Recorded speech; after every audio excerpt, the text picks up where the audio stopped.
I'm Master Ken, and you're watching Toy Quest 101.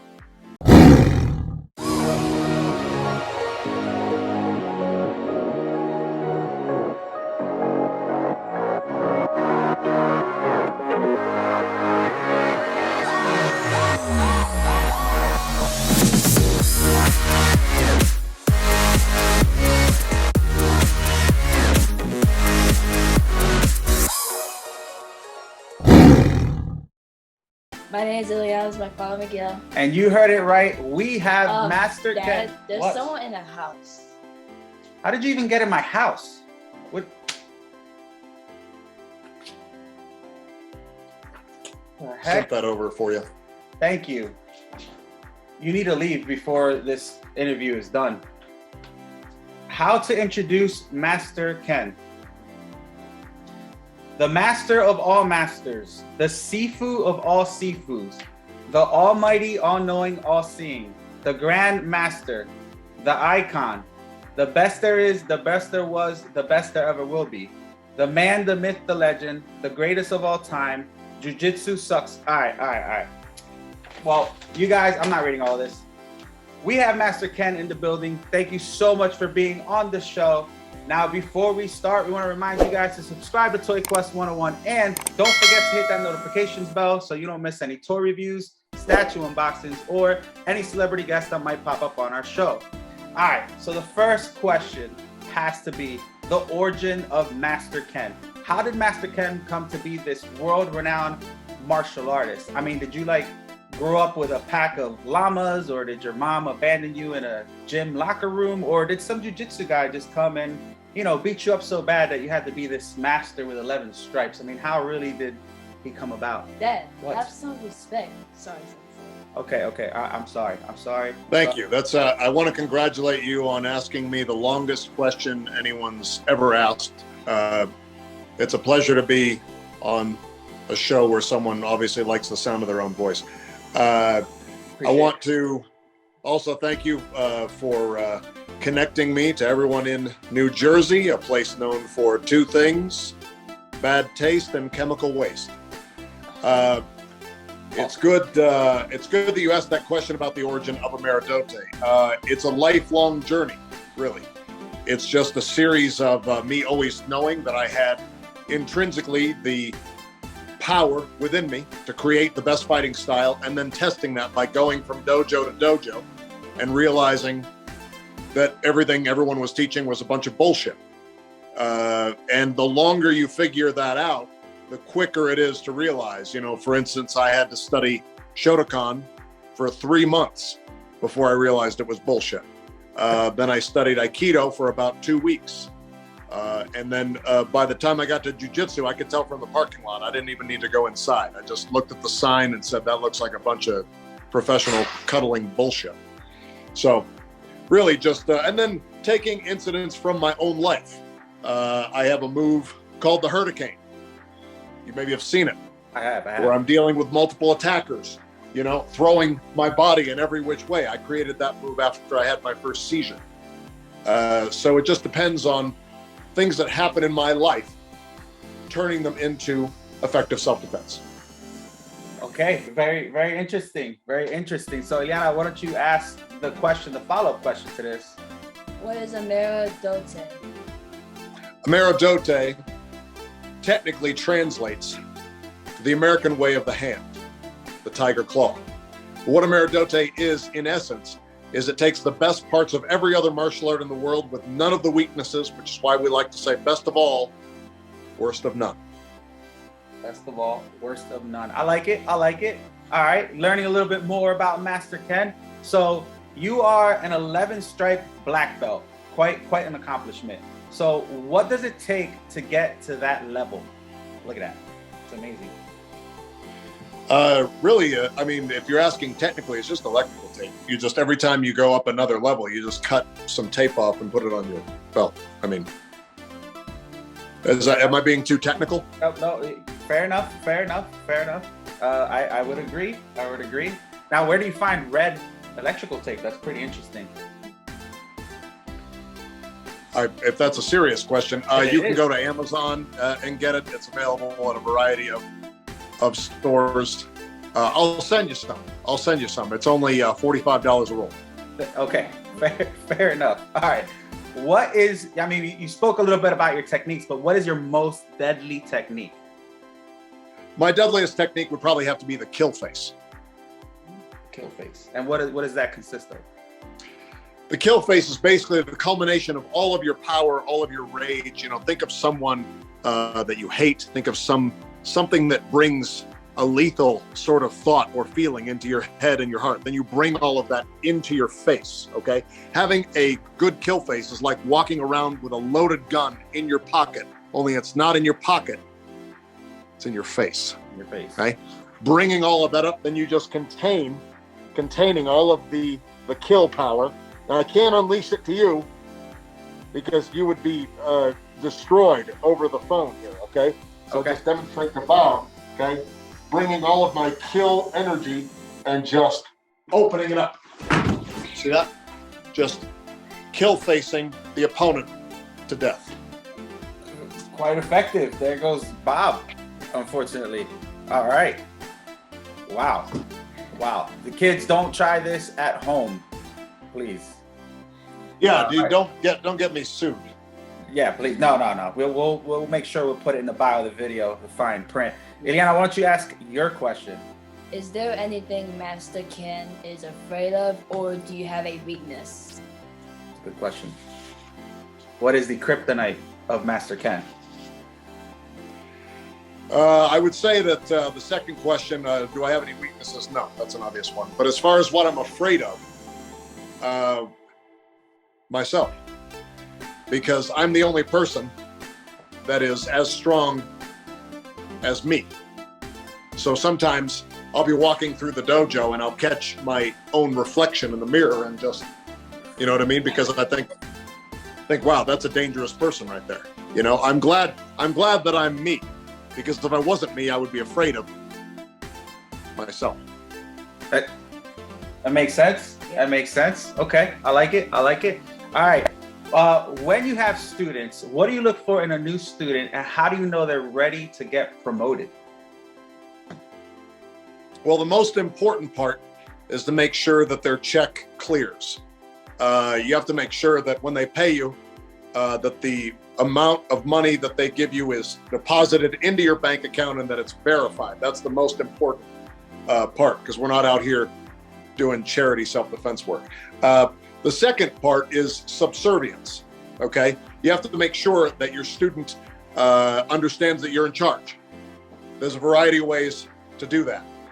What I find is just them being willing to accept physical punishment on a regular basis. Sometimes when someone is a new student, I'll be talking to them and explaining a technique and then just slap them right in the face, just completely unprovoked. And if they are a dedicated student, not only will they not try to hit me back, they'll apologize, okay? If they apologize to me for falling down when I hit them, I know they're gonna be with my dojo a long time. Wow, very great. That's awesome. Okay, all right. Eliana, why don't you ask your question? This is a good question. How did you like the new season of Cobra Kai? The new season of Cobra yes. Cobra Kai. Well, I'll just say that by the end of season 2, I decided to take a break because I noticed how many similarities there were between my show, Enter the Dojo, and Cobra Kai's show. Well, just little things. I noticed in the latest season from the promos that I saw that Johnny is wearing a red uniform. Oh, that's right. I noticed that the high school mascot in the show is a very tiger-looking cougar, I believe. There's an episode where Johnny shares his dojo with a yoga school. That was the season finale of season 3 of Enter the Dojo.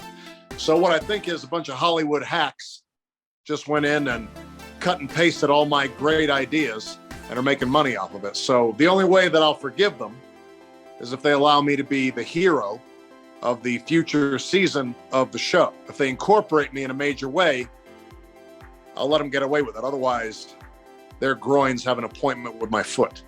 Wow, wow, that is, I didn't even think of that, but that does make sense. There's a lot of similarities between the two, right? Wow, so, you know, this is gonna be all over social media, so let's see if we can get it out there, right? Wow, man, I'm disappointed in Cobra Kai. All right, so. I'm gonna be doing a video that points out all the similarities so that I can do a proper takedown. Oh, this is great. Okay, perfect. We're gonna go ahead and we're gonna repost that and everything. All right, that's, I mean, yeah, that's, I see the similarities, right? All right, so, you know, speaking of your YouTube show, your YouTube series, and all your accomplishments, you have so many things in your career that you've done. You got your own book, your YouTube series, seminars. You're gonna be in a seminar in Florida soon. I mean, what is next for Master Ken? Well, we're nearing 1 million subscribers on YouTube, so that'll be a big deal. Sometime in the next few months, we will be finally getting the silver. No, wait, what'll be? Is it the gold? I believe so. Yeah. Yeah, the gold. We'll be getting one. the 1 million gold play button. We already have this. Yeah, we already have the silver one. We got the 100,000 a while ago, but we're going to be hitting 1 million subscribers, and we're thinking it's about time, probably, that we made a movie. Oh, dude, that would be awesome. That would be great, right? How are you? Yeah, the only challenge is the hardest part is people. Two things. Number one, no one can afford me, and number two, trying to depict Ameri-do-te in a realistic way is just so dangerous. You know, how do you go around depicting kill faces in a movie without killing all your stuntmen? You know, how do you stomp groins in a way that is realistic? We're going to need a ton of special effects in order to depict how dangerous Ameri-do-te is without actually just destroying everybody. That's true, but I am excited for that. So another thing that we'll put out in the universe, and hopefully it happens, right? Hey, we'll be there to watch it, man. Huge fan. That would be awesome. So let's move on to the last segment of the show. And obviously we have all your info in the bio of our video so people can go subscribe and help you get to that 1 million play button award for YouTube. So this segment is real simple. We're gonna start naming some martial arts, and you're gonna tell us what you think about the martial arts in comparison to Ameri-do-te. So the first one is? Kung Fu. Bullshit. Okay. Judo. Bullshit. Oh. Okay. Taekwondo. Oh, that's a special kind of bullshit. Taekwondo people, the reason I don't like that style is because they only learn to fight with their feet. You only see them really kicking. They really only kick, and they spend a lot of time breaking boards, which I suppose is useful if you're ever attacked by a birdhouse. But other than that, it's completely useless in self-defense. Okay, fair enough. Go ahead, Rihanna. Wrestling. Wrestling? Yeah. That's another stack of bullshit. I don't know why people would go out of their way to roll around with somebody in a leotard. The only useful move I've ever seen in wrestling is called the oil check. I stole that move. The oil check is an effective move because that'll stop somebody in their tracks. Sometimes that's a preemptive strike that I'll do.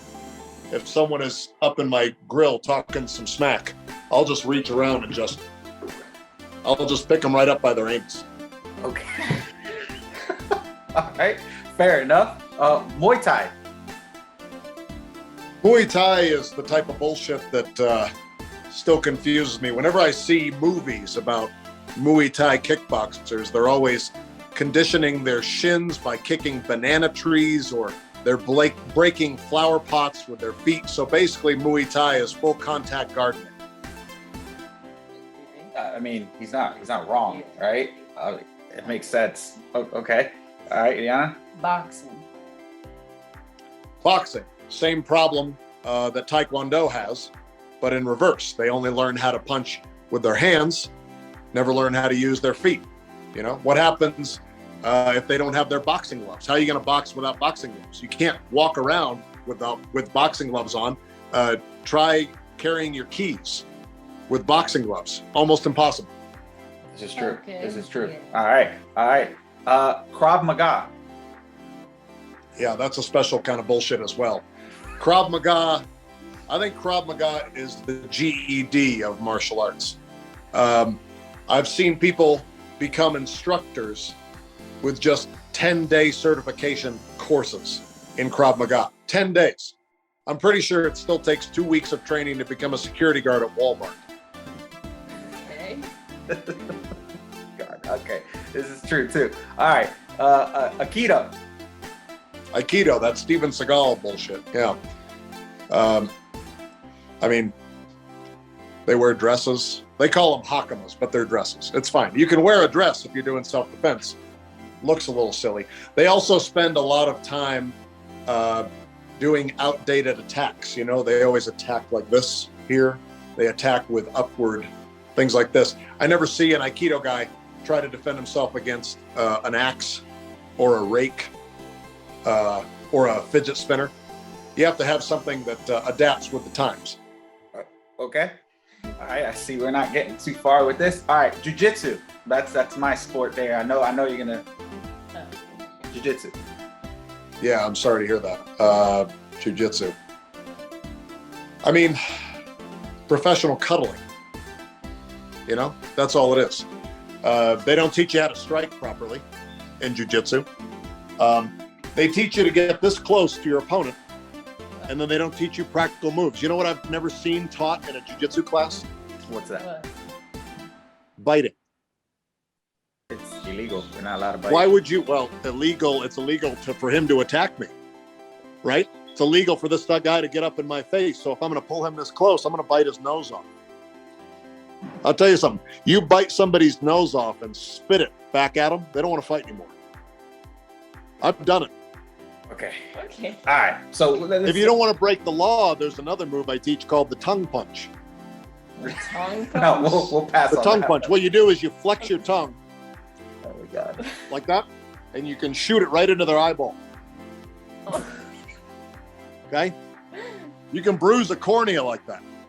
Oh, okay. All right. Yeah. Let's change. Let's just change it up a little bit. Let's go a different route. Maybe we'll have a little bit. Sorry more if actual practical self-defense makes you uncomfortable. No. I just let's just change the course a little bit. Maybe we'll get a little bit more answers that we're looking for these. Let's change it up to mixed martial artists. All right. We have a list of mixed martial artists that are well known in the community, right, in the world. So let's just start with Jean-Claude Van Damme. Jean-Claude Van Damme is a mixed martial artist. Yeah, he was guy on Street Fighter. Yeah, totally. I mean, I've read his bio. He was a ballet dancer. Ballet dancing? Yeah. I mean, Jean-Claude Van Damme, you know, he's very flexible, which is good. He should be teaching dance classes at a nursing home at this point because he is very old. So I'm not actually very concerned with JCVD. In fact, I'd be careful grappling with him. Well, there's children in the room. I won't say that joke, but I'll just let you know. You got to be careful around JCVD. Okay, fair enough. Steven Seagal. Steven Seagal. Steven Seagal is a person that reminds me that martial arts should have a weight limit. Martial arts should be like an elevator. You should have to be under a certain weight in order to get on. But, you know, he made a splash as he would now. Imagine the splash that he would make now. Like, Ameri-do-te is making a bigger splash in the world now, but not as big as Steven Seagal doing a cannonball into a swimming pool. Imagine that splash. Oh, okay. All right. Jiu-jitsu. That's what the kids nowadays call that fat shaming. Fat shaming?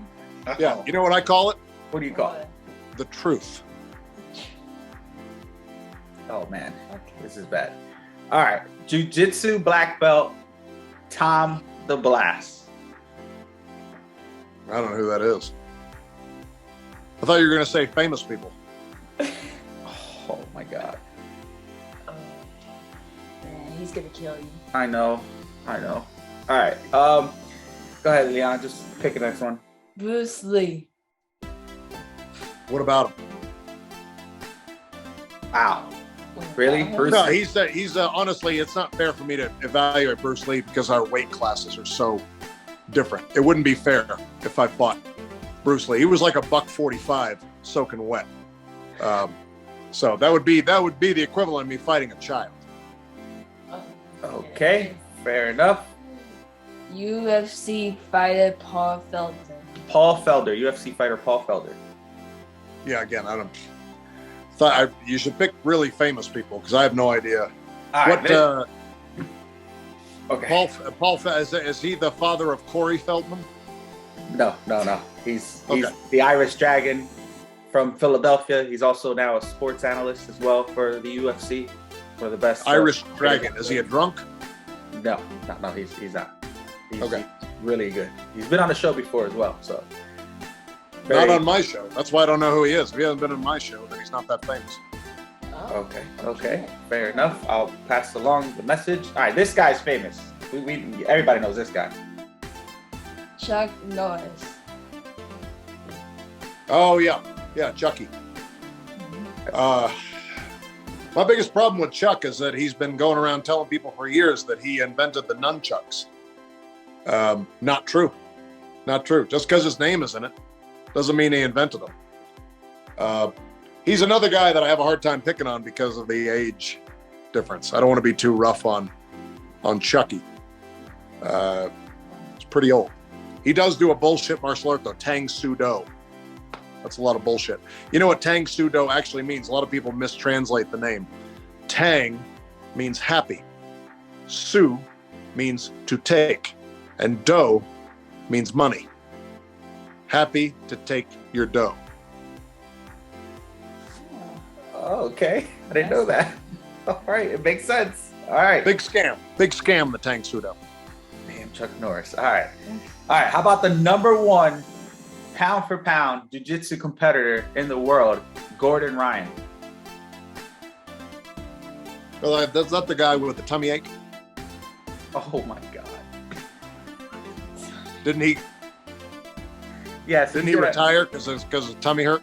No, he's actually going to be in ADCC. He's going to go up against. Oh, good. He finally found some Pepto-Bismol and had mommy rub his tummy then. That's good. Oh my God. I'm going to get murdered. All right. Yes. Okay. Yeah, he's going to go up this year and go up against Gaval, ADCC. You say he's fighting ADCC? Isn't that the band? He shouldn't be fighting ACDC. That's a really old band.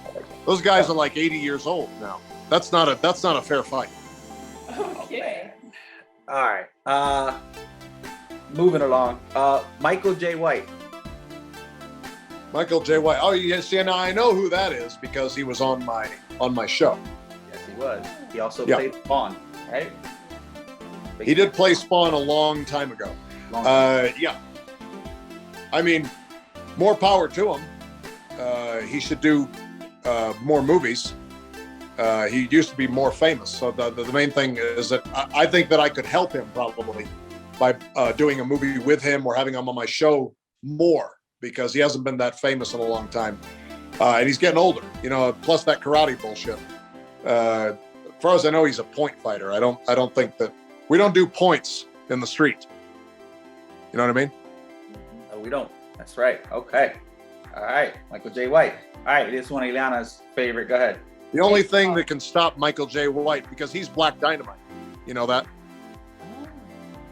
You know what they used to call me? What'd they call you? White water. Okay. You'll probably like this one. He's very popular now. Jake Paul. Oh yeah, the boxer. Yeah, no, a celebrity match between he and I probably be a good idea. You'd probably get a lot of views. I don't think it'd be a good idea because I'd have to kill him.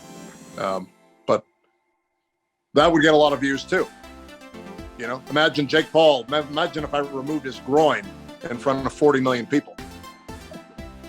Yeah, his last match didn't really bring out the revenue he wanted, but he did knock out Tyron Woodley. So maybe he might. Yeah, I heard that in order to fight more often, he's having a hard time getting people now because people are already figuring out his game. So he's just going to start fighting homeless people.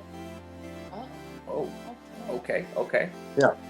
It sounds like a weird strategy, but when he said that on YouTube, he got bum rushed. Got bum rushed. All right.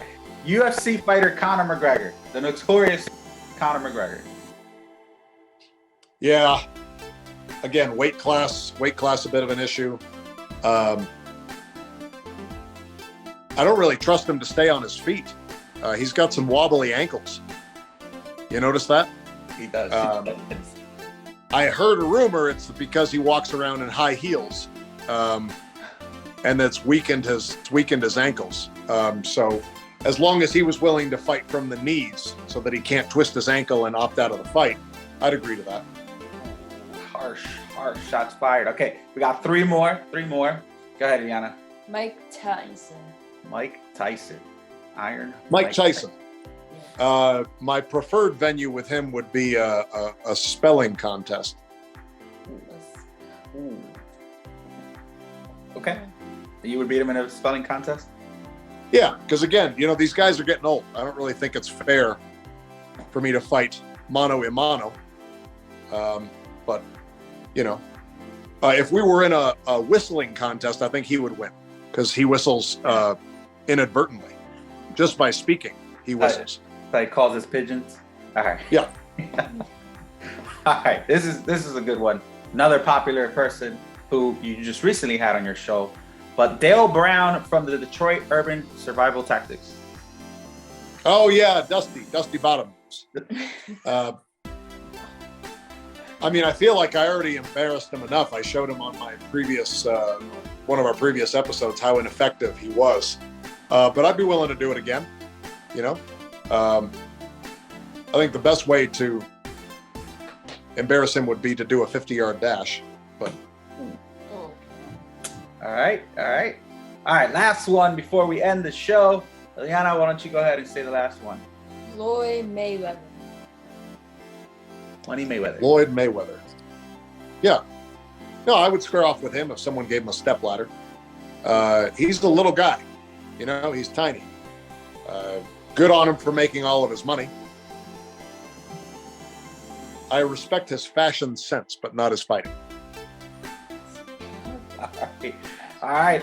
Fair enough. That concludes our episode of Toy Quest 101. We want to thank you so much, Master Ken, for being on the show. We're going to have all the links in the bio to where they could follow Master Ken, his YouTube, his social media, you name it, it's going to be there.